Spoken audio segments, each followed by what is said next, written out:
people of God. In this video, I'm going to show you how to set up your rings to weave for Advent. All right, this is a hula hoop. I don't have an uncovered one to show you, but I'm sure you'll follow along just fine.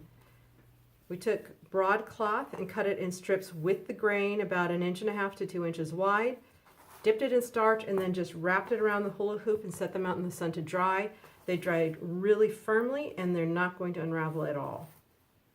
The next thing we needed to do was to establish our center and to put in what I'm going to call the spokes of our weaving.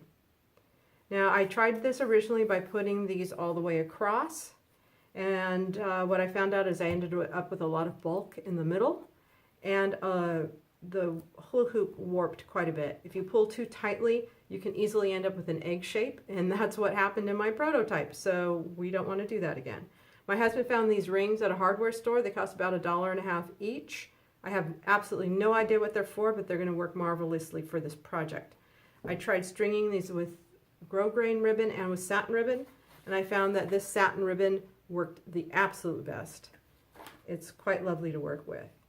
Okay, so you put your ring in the middle, you put 4 ties, and you don't want them really loose, but you don't want them really tight. You want to establish the shape and also have something that you don't ever pull tighter than these, so you don't end up warping your hula hoop. So go ahead and complete putting the spokes on. I'll show you when that's done.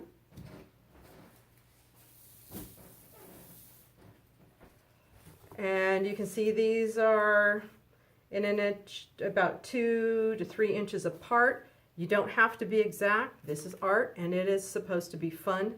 Do it with a prayerful attitude, and everything's going to be fine.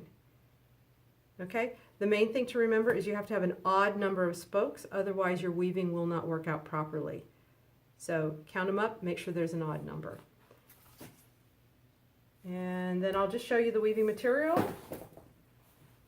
And what we did is we went through our stash and picked out the colorways that we liked.